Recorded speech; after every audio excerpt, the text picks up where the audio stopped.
여정은 캐나다의 하느님 말씀 국제종교교육센터에서 기획한 가톨릭 신앙 연구 안내 프로그램 가운데 첫 번째로 나온 평신도를 위한 성서공부 교재이며, 본 영상물은 한국 가톨릭 생활 성서사에서 출간된 성서의 길을 따른 여정을 요약하였습니다.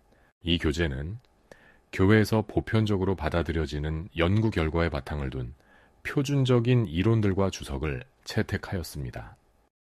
셋째 마당 호세아. 목표: 호세아서에서 뽑은 본문들을 분석해본다. 안내의 말: 호세아는 약 26년에 걸쳐 이스라엘에서 예언 임무를 수행했다. 그의 활동은 아모스가 활약하던 여로보암 2세의 통치 중에 시작되어 6 왕이 통치하던 기간 동안 계속되는데, 그중 4명은 살해당했다. 당시의 폭력 사태는 대개가 아시리아의 발흥에 기인하는 것이었다. 기원전 745년 디글랏 빌레셀 3세가 아시리아의 왕이 되었다. 그는 가장 강력하고 공격적인 통치자 가운데 한 사람이었다. 기원전 738년 그는 이스라엘을 포함한 작은 나라들에게 조공을 바치도록 강요했는데, 몇 년이 지나지 않아 이스라엘은 이 요구를 거절하고 조공을 바치지 않았다. 이스라엘은 아시리아에 맞설 수 있을 만큼 강력한 연합군을 형성하고자 이웃 나라들과 힘을 합쳤다. 그런데 유다가 이 연합 세력에 합세하지 않으려고 했기 때문에 이스라엘과 그 동맹국들은 유다를 공격했다. 그러자 유다의 왕은 아시리아의 도움을 호소했으며, 아시리아는 기꺼이 유다를 구하러 왔다. 아시리아는 이스라엘을 공격하여 그 북부 지역을 점령하고 백성 중 일부를 유배시켰다. 호세아라고 하는 한 이스라엘 사람이 이스라엘의 왕을 살해하고 아시리아의 조공을 바치자 아시리아는 군대를 철수시키고 그를 자기네 속국의 왕으로 삼았다. 호세아 왕은 디글랏 빌레셀이 죽을 때까지 조공을 바쳤는데, 왕의 죽음으로 아시리아 제국이 혼란에 빠져 있으리라고 생각한 이스라엘의 왕은 조공을 거절했다. 그러나 아시리아의 새로운 왕 샬마네셀 5세는 그렇게 얕잡아 볼 만한 위인이 아니었다. 기원전 724년에 그는 이스라엘을 침공하여 그 나라의 군대를 무찌르고 호세아 왕을 잡아다가 귀양 보냈다. 이와 같은 이스라엘 역사에 꽤 많은 부분들이 호세아의 예언에 반영되어 있다. 이 예언자를 이해하기 위해서 그 시대의 모든 세부적 상황을 다 알 필요는 없다. 호세아가 자기 임무를 수행하는 동안, 특히 그 임무를 마칠 무렵 아시리아가 위협해오고 있었다는 것을 아는 것으로 충분하다.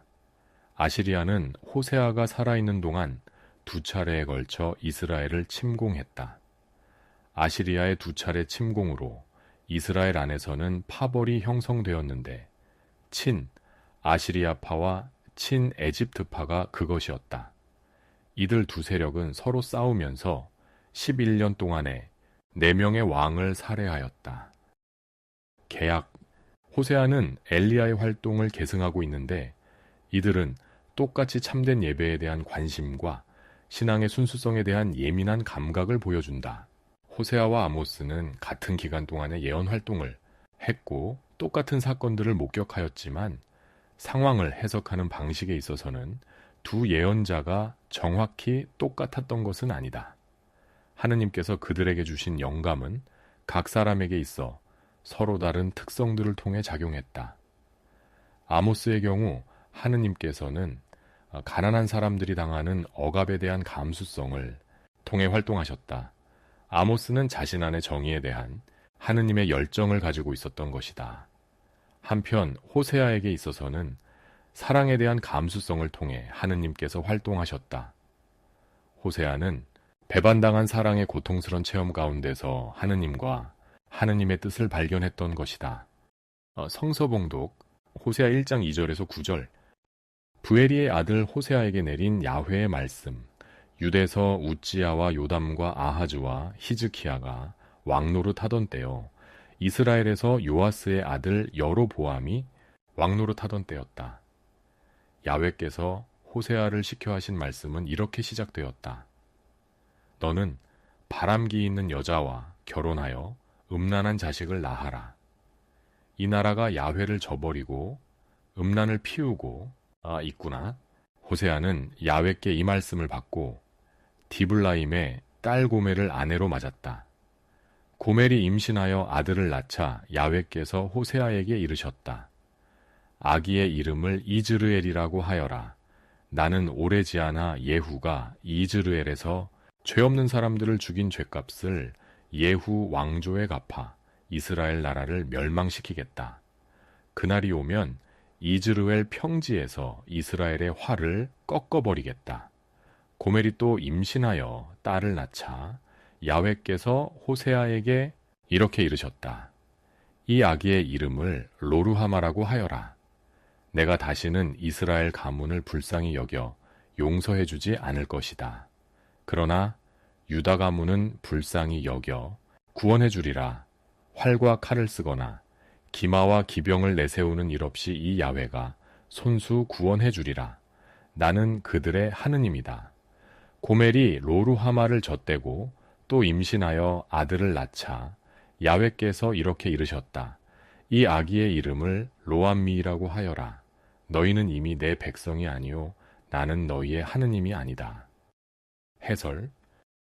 실패한 결혼 생활의 고통스런 체험이 계시의 통로가 된 호세아가 자기 아내에게 느끼는 사랑은 당신 백성에 대한 하느님의 사랑을 나타내는 표상이 되고, 호세아의 아내가 드러내는 불충실은 이스라엘의 반역을 나타내는 표상이 된다.